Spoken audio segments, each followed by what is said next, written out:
할렐루야. 네. 아멘. 오늘 말씀의 제목은 꿈을 이루는 과정입니다. 마틴 루터 킹 목사님이 남긴 유명한 말이 있습니다. I have a dream. 1960년대의 미국 사회에서는 백인과 흑인 간에 뚜렷한 인종차별이 존재하고 있었습니다. 제 아무리 뛰어난 능력을 가진 흑인이라 할지라도 흑인은 흑인일 뿐 2등 국민에 불과했습니다. 물론 명분상의 자유와 평등 사상은 존재하고 있었지만 흑인들에게 있어서 인권이란 그저 구호에 지나지 않았습니다. 그도 그럴 것이 당시 미국 몽고메리주 버스 안에는 백인 좌석과 흑인 좌석이 구별되어 있었다고 합니다. 이에 마틴 루터 킹 목사님은 인종차별이 없는 세상을 꿈꾸며 비폭력 무저항 인권운동을 주도하였습니다. 이로 인해 30차례나 경찰에 체포되기도 하였지만 그의 신념에는 변함이 없었습니다. 왜냐하면 그것은 너무나 가치있고 위대한 꿈이었기 때문입니다.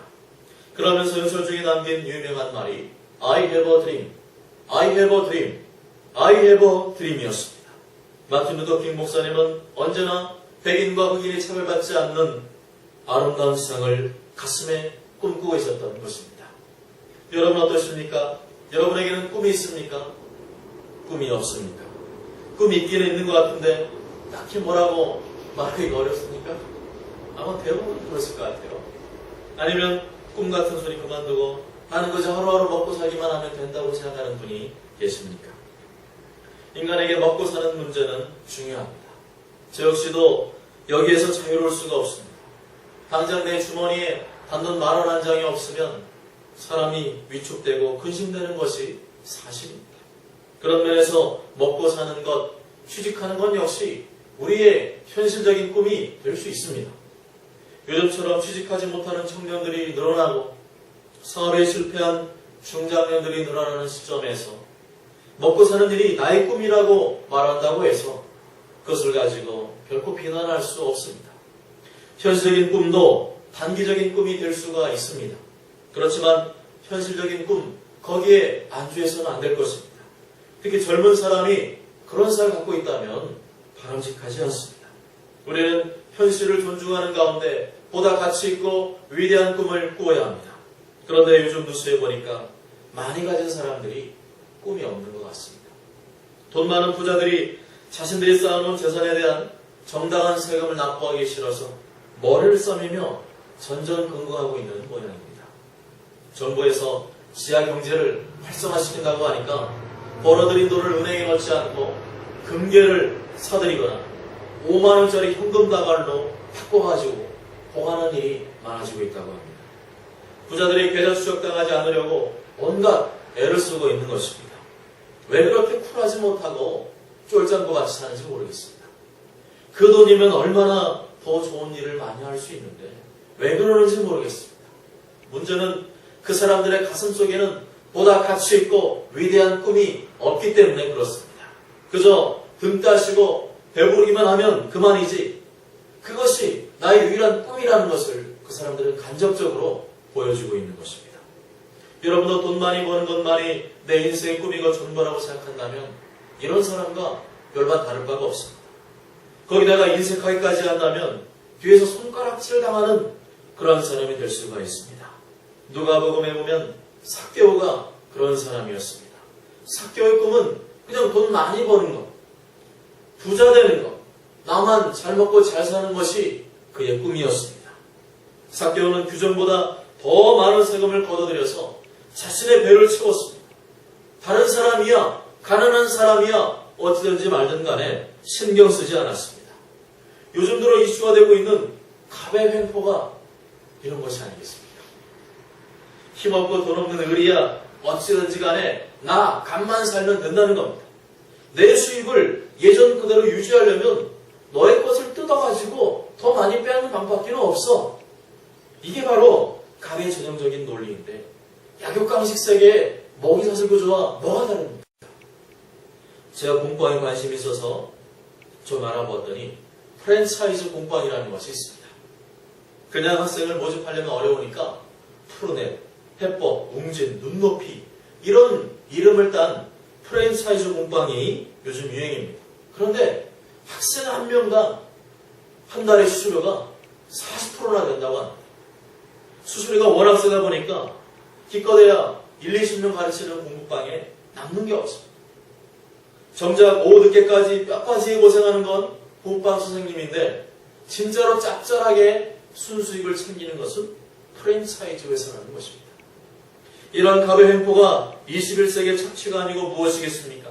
내가 수고하고 노력한 만큼 정당한 대가를 받지 못하는 사회, 이런 사회 구조 속에서 성공하지 못하고 문 닫는 사람이 더 많아지는 것은 어쩌면 당연한 현상이 아니겠습니까?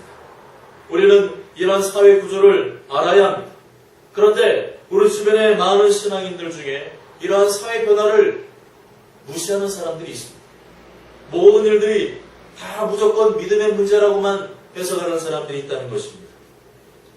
과거에 비해 이 사회 환경이 얼마나 많이 변화되었는데도 그것도 모르고 오로지 안 되는 이유가 너의 믿음의 문제라고 생각한다면 이것이야말로 정말 불통이 아니고 무엇이겠습니까? 돈 많이 버는 것은 중요합니다.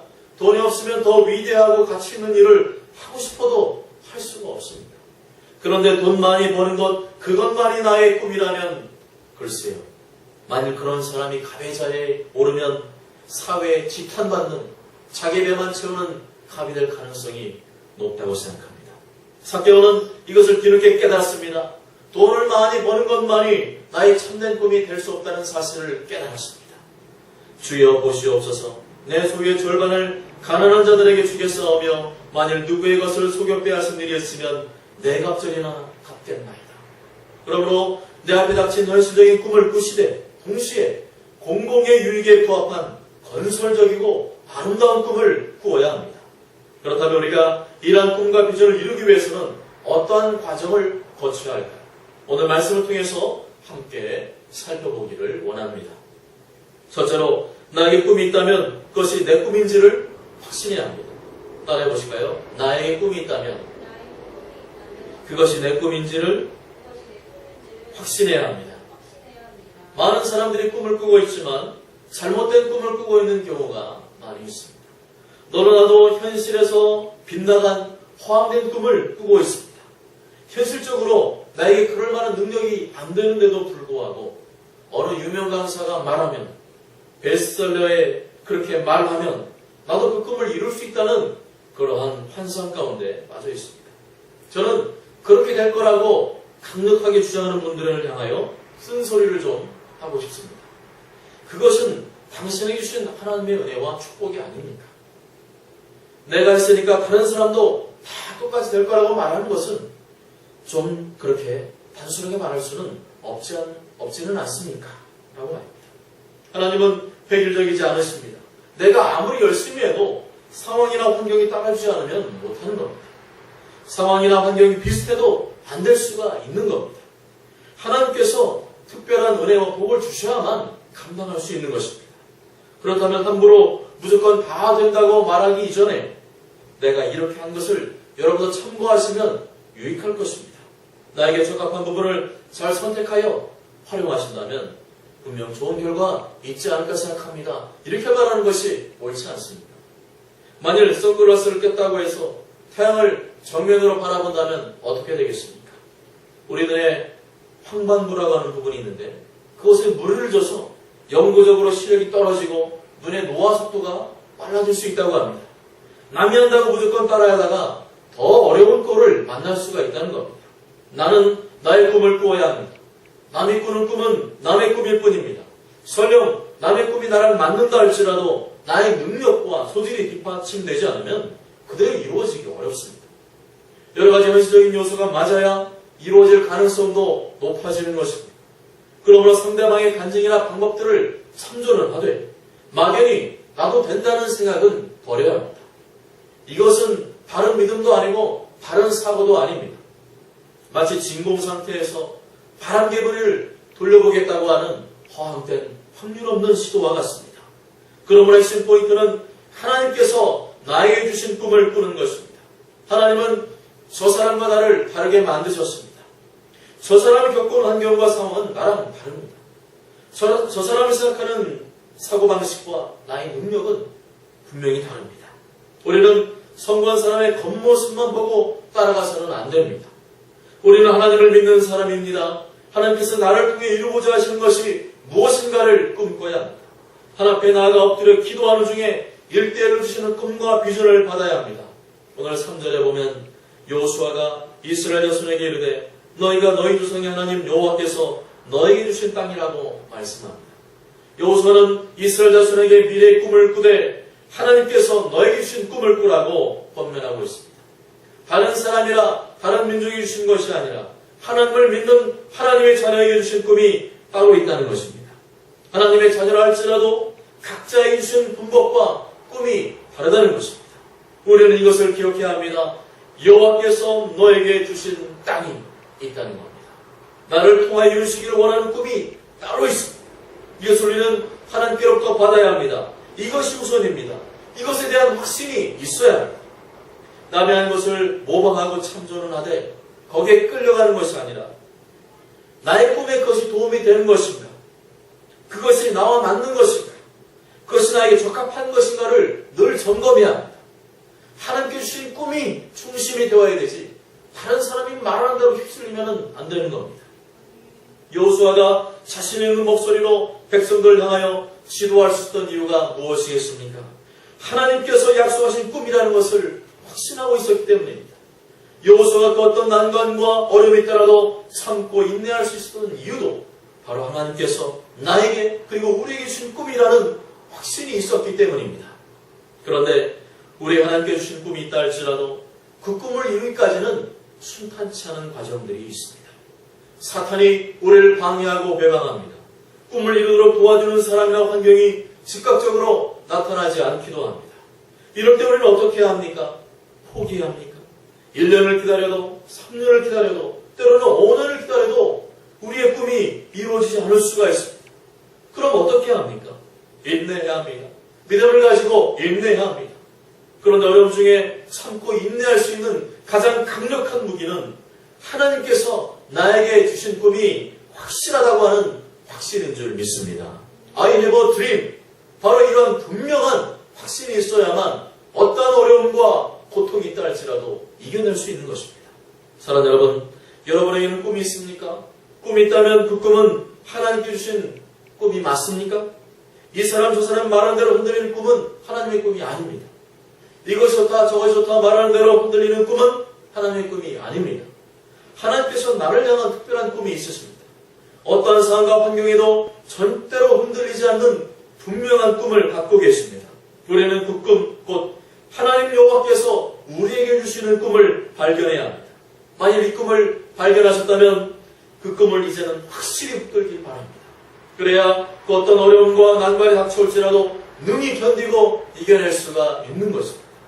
저런 모두가 하나님께서 나에게 주신 꿈을 속히 발견하시고 믿음과 인내로 그 꿈을 이루어가시길 주님의 이름으로 간절히 축복합니다. 둘째로 하나님의 꿈이 확실하다면 지체하지 말아야 합니다.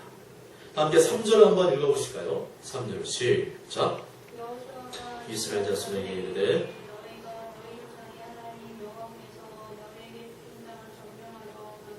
어느 때까지 지체하겠느냐. 아멘. 2절에 보면 그러나 이스라엘 자손 중에 그 기업의 분배를 받지 못한 자가 아직도 7지파라 말씀합니다. 정복한 지파도 있지만 아직까지 그 땅을 차지하지 못한 지파들이 남아있다는 겁니다. 분명히 하나님께서 하나님의 자녀들에게 분배받을 땅을 약속으로 주셨지만 아직까지 머뭇거리는 지파들이 있었다는 겁니다.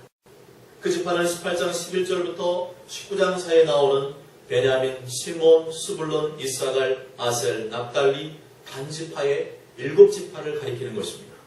이에 여호수아는 어느 때까지 지체하겠느냐 하며 그들을 책망했는데 여기서 지체하다는 말은 히브리어로 늦추다, 게으름을 피우다 라는 뜻입니다. 또한 시간이 늦어짐과 함께 마음과 정신 상태의 느슨함을 가리키는 단어라고 설명을 합니다. 만일 7지파가 열심히 싸웠는데도 불구하고 아직 땅을 점령하지 못했다면 여호수아가 이런 식으로 말하지는 않았을 겁니다. 조금만 더 분발하지. 하나님께서 머지않아 우리에게 약속의 땅을 차지하게 하실 것이다 라고 하는 격려와 위로의 말이 주를 위로웠을 것입니다. 그러나 여호수아는 전투 의욕을 상실한 채 그저 시간만 질질 끄는 7지파를 향하여 단도직입적으로 말하였습니다. 도대체 어느 때까지 지체하겠느냐? 속히 일어나 싸우라고 책망을 했습니다.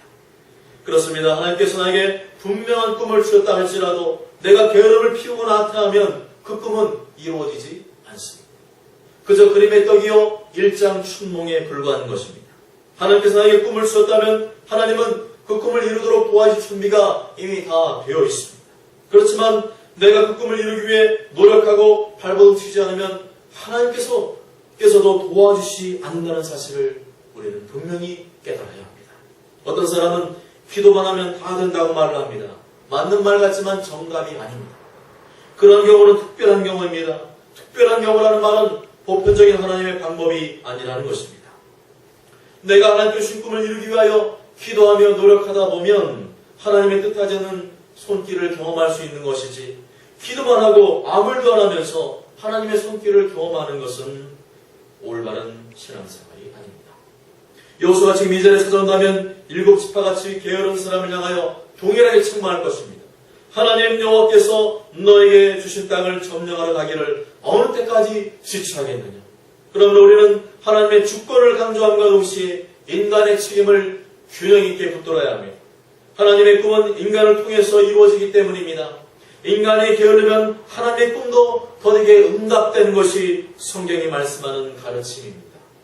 하나님은 인간과 함께 일하시길 원합니다. 하나님 단독으로 일하기를 원치 않으십니다. 하나님은 능력이 많고 지금 당장이라도 하실 수 있지만 하나님은 인간과 함께 스텝을 맞춰 일하기를 원하시는 것입니다.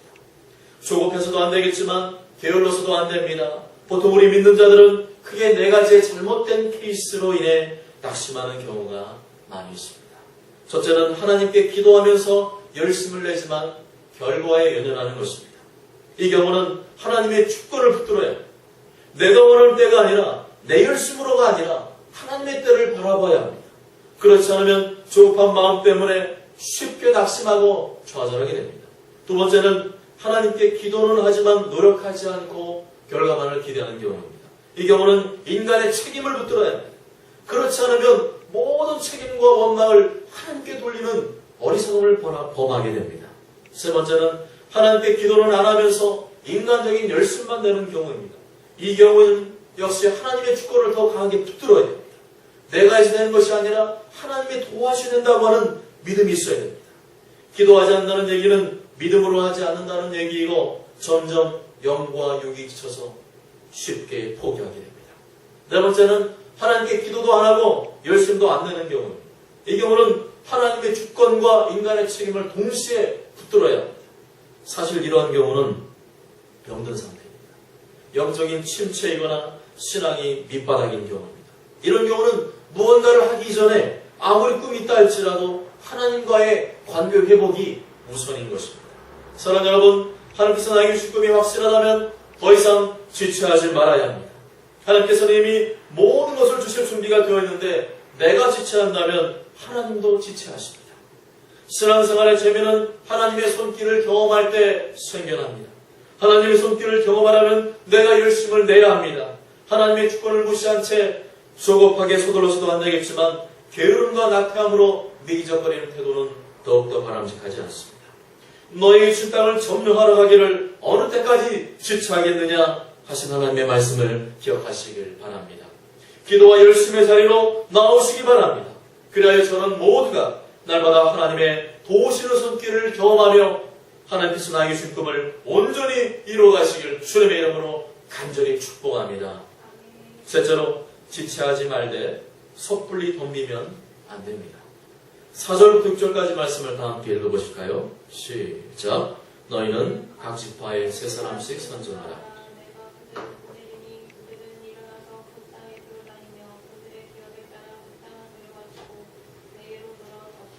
그들이 그 땅을 7부분으로 나누되 유다는 남쪽 자기 지역에 있고 요셉의 족속은 북쪽에 있는 그들의 지역에 있으니 그 땅을 7부분으로 부려서 이곳 내게로 가져오라. 그러면 내가 여기서 너희를 위하여 우리 하나님 여호와 앞에서 제비를 뽑으리라. 아멘. 우리는 여호수아에 지체하지 말라는 명령을 그 어떤 인간적인 계획이나 준비도 준비는 불필요한 것이고 오직 믿음으로 돌격하기만 하면 된다는 말로 이해해서는 안 됩니다. 여호수아 7지파를 향하여 어느 때까지 지체하겠느냐라고 말하는 의미는 말 그대로 7지파가 아무런 준비도 아무런 노력도 전혀 기울이지 않았기 때문입니다. 여호수아의 책망의 말 속에는 하나님의 명령에 불순종하는 사람들을 향한 답답한 심기가 담겨져 있습니다. 이미 약속의 땅을 점령한 5지파처럼 알아서 잘하면 굳이 책망할 일도 없을 텐데 나머지 7지파는 아무리 하나님의 약속이라고 하고 하나님의 말씀을 하고 설파를 해도 전혀 아무런 노력도 하지 않았습니다. 우리는 능동적인 신앙이 되어야 합니다. 수동적이고 피동적인 자세는 결코 믿음의 자세가 아닙니다. 내가 안 해도 누가 하겠지. 내가 안 해도 하나님이 알아서 해주겠지. 그런 일은 없습니다. 그런 생각을 갖고 있다면 지금 당장 버려야 됩니다. 그것은 올바른 믿음이 아닙니다. 내가 안 하면 아무도 안 해줍니다. 하나님도 안 도와주십니다. 될 것도 안 됩니다. 그것은 내 마음의 중심에서 비롯된 불신앙적이고 게으른 자기 합리화에 불과합니다. 남이 안 하면 내가 해야지. 내가 하면 하나님도 도와주신다고 하는 적극적인 마음을 가져야 합니다. 한편 적극적인 마음, 열정적인 마음도 중요하지만 구체적이고 현실적인 준비를 하는 것은 더더욱 중요합니다. 여호수아는 지체하지 말라고 말한 다음 곧바로 차지할 땅을 정탐할 세 사람씩 도합 21명을 차출하고 그들의 약속의 땅으로 들어가서 두루 다니면서 그 땅을 지도로 그려가지고 올 것을 지시하였습니다. 어떻습니까? 꿈을 이루기 위해 기도하는 시간만큼 중요한 것이 준비하는 시간이라는 것입니다. 더 치밀하고 더 구체적인 계획을 세울 때 불필요한 실수나 방해 요소를 미연에 방지할 수가 있습니다. 하나님 우리의 모든 것, 우리를 방해하는 악한 세력의 근원까지 상세히 알고 계시고 앞으로 우리가 어떤 일이 벌어질지도 이미 다 알고 계십니다. 그렇지만 하나님께서는 우리에게 이 모든 것을 알려주지는 않습니다. 그것은 하나님의 일하시는 방식이 아니기 때문입니다. 하나님 우리가 직접 보고 듣고 경험하고 배운 것을 총체적으로 활용하여 계획을 세우고 추진하는 모습을 기뻐하십니다. 그런 와중에 보이지 않는 손길로 지혜와 능력을 써서 능히 이루게 해주시는 것입니다. 한국 교인들은 보통 기도를 뜨겁게 한 다음에 박수치고 일어나서 똑바로 일을 시작하려고 합니다. 그러나 뜨거운 만으로 되는 시대는 이미 지나갔습니다. 이 시대가 얼마나 발전되고 앞서가고 있는데 마치 원시인처럼 돌도끼를 들고 싸우려고 하고 계십니다. 사랑하는 여러분, 하나님은 나에게 주신 꿈을 이루기 위해서 우리가 기도에 열심 내기를 원하십니다. 뿐만 아니라 그만큼의 준비하기를 원하십니다. 무조건 돌격 앞으로만 할 것이 아니라 여호수아가 정탐꾼을 보내어 그 땅을 탐사하고 지도를 그려오라고 지시를 내렸던 것처럼 더 치밀하고 구체적인 연구와 준비가 필요합니다. 지금 사회학자나 미래학자들의 말에 의하면 지금 100년간의 변화가 그 앞선 1만 년, 즉 인류 역사 전체와 변화와 맞먹는 것이라고 분석을 했습니다. 더불어 앞으로 20년 동안 일어날 변화는 지난 100년의 변화와 맞먹으리라고 전망하고 있습니다. 결국 앞으로 20년 동안 변화가 인류 역사 전체의 변화와 맞먹는 급격한 변화 시기가 될 것이라고 예언하고 그렇게 분석을 하고 있습니다. 이러한 시기에 우리는 교회 안에만 머물러서는 안 됩니다. 우리는 절대 불변하는 성경 진리를 보수함과 동시에 이 시대에 앞서가는 학문과 자료들을 부단히 연구하고 분석하는 작업을 병행해야 합니다. 그렇지 않으면 시대와 동떨어진 방법만 고수하다가 좌초될 수가 있습니다. 우리는 하나님 주권을 의뢰하며 기도해야 됩니다. 기도를 통해 하나님께 주시는 꿈을 발견해야 됩니다. 하나님의 꿈을 발견했다면 더 이상 지체하지 말아야 됩니다. 지체하지 말되 섣불리 덤보지 말고 친밀한 계획과 준비 가운데 실행에 옮겨야 합니다. 모쪼록 저 여러분 모두가 시대가 어려울수록 하나님께서 나의 준 꿈을 더욱 굳게 붙잡고 하나님의 꿈과 구원의 역사를 이뤄나가시는 주인공이 되시길 주님의 이름으로 간절히 축복합니다.